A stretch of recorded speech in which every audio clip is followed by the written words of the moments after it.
வணக்கம் friends, welcome to Vidya's cooking channel. நான் வித்யாலக்ஷ்மி. இன்றைக்கி உங்களுக்கு ரக்தா ரெசிபி செஞ்சு காமிக்க போகிறேன்.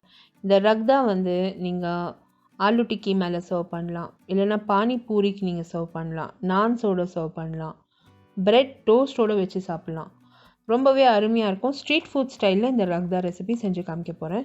இந்த ரெசிபிக்கு யூஸ் பண்ணியிருக்க பொருட்களோட மெஷர்மெண்ட்ஸ் எல்லாம் description box below this video இருக்கும், along with my blog link, social media link and YouTube English channel link. So first பார்த்தீங்கன்னா, இங்கே நான் ஒயிட் கலர் பட்டாணி நம்மளுக்கு கடையில் கிடைக்கிறது. ஸோ அது 8 மணி நேரம் ஊற வச்சுருக்கேன். ஊற வச்சு நல்லா ஒரு 2 முறை கழுவியிருக்கேன். நைட்டே ஊற வச்சிட்டேன் பட்டாணியை. இப்போ நான் நல்லா 2 முறை கழுவியிருக்கேன். தண்ணியெல்லாம் எடுத்து ஒரு ப்ரெஷர் குக்கருக்கு அந்த பட்டாணியை நான் சேர்த்துக்கிறேன். இது நம்ம வேக வைக்கணும். ஸோ நைட்டு ஊற வச்சிங்கன்னா மறுநாள் காத்தாலும் உங்களுக்கு தயார் பண்ணுறதுக்கு நல்லாயிருக்கும்.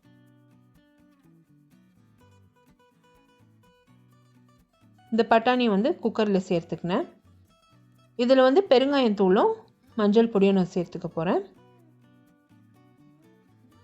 உப்பு சுத்தமாக சேர்க்காதீங்க. உப்பு சேர்த்திங்கன்னா அந்த டேஸ்ட்டு போயிடும், நிறைய உப்பாயிடும்.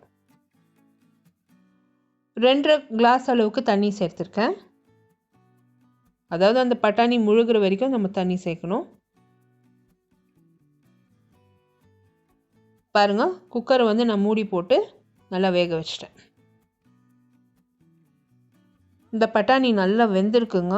ஒரு 3லேருந்து 4 விசில் விட்டேன். இந்த பட்டாணி நல்லா குழைய வெந்திருக்கு. இப்போ இது வந்து ரெடி ஆயிருக்கு. இந்த பட்டாணி எடுத்து ஒரு பவுலில் எடுத்து வச்சுக்கினேன். நிறைய தண்ணியும் விடலை. ஸோ இப்போது தண்ணி இருக்கிறது நான் சேர்த்துருக்கிறதெல்லாம் வந்து அந்த பட்டாணி வேகும் போது நல்லா உறிஞ்சிருக்கு. ஸோ நிறைய தண்ணியும் இல்லை இதில். நம்ம இப்படியே இது இருத்து ஃப்ரிட்ஜில் நம்ம எடுத்து ஸ்டோர் பண்ணி வச்சுக்கலாம். எப்போ நம்ம தயார் பண்ணுறோமோ அப்போ தயார் பண்ணிக்கலாம். மசாலா பொடிக்கு பார்த்திங்கன்னா, நான் இங்கே மிளகாய் தூள், சாட் மசாலா தூள், ஆம்ச்சூர் பவுடர், சீரகத்தூள், பெருங்காயத்தூள், தனியா பொடி யூஸ் பண்ணியிருக்கேன். பொடியை நறுக்கி வச்சுருக்கேன். மல்லி இலை, மல்லி அண்ட் புதினா சட்னி, பூண்டு அண்ட் மிளகாய் சட்னி, டேமரின் சட்னி. இத்தனை சட்னி ரெசிபி ஏற்கனவே உங்களுக்கு நான் செஞ்சு காமிச்சிருக்கேன். அது அத்தனையும் யூஸ் பண்ண போகிறேன். இன்னொரு பவுலில் பார்த்தீங்கன்னா, நான் வந்து பூண்டு, இஞ்சி, பச்சை மிளகா விழுத அரைச்சி வச்சுருக்கேன். இப்போ நான் வந்து கடாயை ஹீட் பண்ணி அதில் 3 டேபிள் ஸ்பூன் அளவுக்கு எண்ணெய் விட்டுருக்கேன். கடாய் நல்லா ஹீட் ஆனதும், அந்த எண்ணெய் நல்லா ஹீட் ஆனதும் இதில் வந்து நான் அரைச்சி வச்சுருக்க இஞ்சி, பூண்டு, பச்சை மிளகா சேர்த்து பச்சை வாடை போகிற வரைக்கும் இந்த மசாலா பேஸ்ட்டை நல்லா ஃப்ரை பண்ண போகிறேன். இப்போது நல்லா ஸ்லோ ஃப்ளேமில் இது வந்து மசாலா பேஸ்ட்டு ஃப்ரை ஆகிருக்கு. இதில் அந்த மசாலா பொடிங்க சேர்த்துக்கலாம். சாட் மசாலா தூள், ஆம்ச்சூர் பவுடர், மிளகாய் தூள், மல்லித்தூள். ஸோ இப்போ இந்த தூளுங்கெல்லாம் நல்லா ஃப்ரை ஆகி ரோஸ்ட் ஆகிருக்கு. இதில் வந்து பட்டாணி சேர்த்துருக்கேன். வேக வச்ச பட்டாணி சேர்த்து நல்லா ஃப்ரை பண்ணியிருக்கேங்க. இதில் வந்து இந்த சட்னிங்க சேர்த்துக்கலாம். Mint chutney, chilli garlic chutney, tamarind chutney. இந்த சாட் வகைங்க நீங்கள் தயார் பண்ணுறதுனால இந்த சட்னி 3ம் நீங்கள் செஞ்சு தயார் பண்ணி ஃப்ரீசரில் எடுத்து வச்சுக்கோங்க. எப்போ தேவைப்படுதோ அப்போ நீங்கள் யூஸ் பண்ணலாம். ஸோ இப்போ நான் வந்து உப்பு சேர்த்துருக்கேன். உப்பு சேர்த்து இந்த பட்டாணிக்கு 2.5 கிளாஸ் அளவுக்கு தண்ணி விட்டு நல்லா கொதிக்க விட போகிறேன். மீடியம் ஃப்ளேமில் கொதிக்க விடுங்க. இந்த பட்டாணி வேக வேக அந்த தண்ணி எல்லாம் உறிஞ்சிடும். உறிஞ்சி நல்லா சாஃப்டாக வெந்துடும். இப்போ இதில் வந்து கரம் மசாலா தூள், சாட் மசாலா தூள், பொடியை நறுக்கி வச்சுருக்க மல்லி இலை சேர்த்துருக்கோம். சேர்த்து இந்த பட்டாணியை ஃப்ரை பண்ணணும். ஸோ இப்போ இந்த பட்டாணி நம்ம வந்து நல்லா ஃப்ரை பண்ணணும். பட்டாணி ஃப்ரை பண்ணும்போதே கொஞ்சம் நல்லா மசிச்சு ஃப்ரை பண்ணுங்கள். இதில் வந்து நீங்கள் கிரேவி எவ்வளோ தேவைப்படுதோ அதுக்கு தகுந்த மாதிரி நீங்கள் தண்ணி சேர்த்துக்கலாம். இல்லைனா ட்ரையாக அப்படியே கூட நீங்கள் சர்வ் பண்ணலாம், நல்லாயிருக்கும். பானிபூரிக்கெல்லாம் நீங்கள் ட்ரையாக தான் சர்வ் பண்ணணும். நான் கொஞ்சம் தண்ணி சேர்த்தேன், ஒரு 1.5 கிளாஸ் அளவுக்கு தண்ணி சேர்த்துருக்கேன். பட்டாணியை நல்லா கொதிக்க விட்டாங்க. இந்த கொதித்ததும் பட்டாணி ரெடி ஆயிடுச்சு. இப்போ பாருங்கள், பட்டாணி எடுத்து சர்வ் பண்ணியிருக்கேன். ஆனியன், டொமேட்டோ, புதினா சாப் பண்ணி வச்சுருக்கேன். நான் வந்து ஆலு டிக்கி ரெடி பண்ணி காமிக்கிறேன் உங்களுக்கு.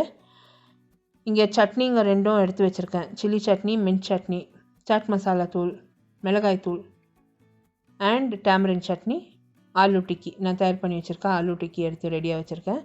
ஃபஸ்ட்டு ஒரு பிளேட் ஆலு டிக்கி இந்த ரக்தாவோட எப்படி சர்வ் பண்ணுறாங்கன்னு உங்களுக்கு காமிக்கிறேன். இது வந்து ஒரு ஈவினிங் டைமில் நீங்கள் சாட் கடைங்களுக்கெல்லாம் போனீங்கன்னா இந்த கட்லெட் சாட்டு இந்த மாதிரி டிக்கி சாட்டுன்னு ஆர்டர் பண்ணி சாப்பிடுவாங்க பசங்க. அப்போ பார்த்தீங்கன்னா இந்த மாதிரி தான் அவங்க தயார் பண்ணுவாங்க.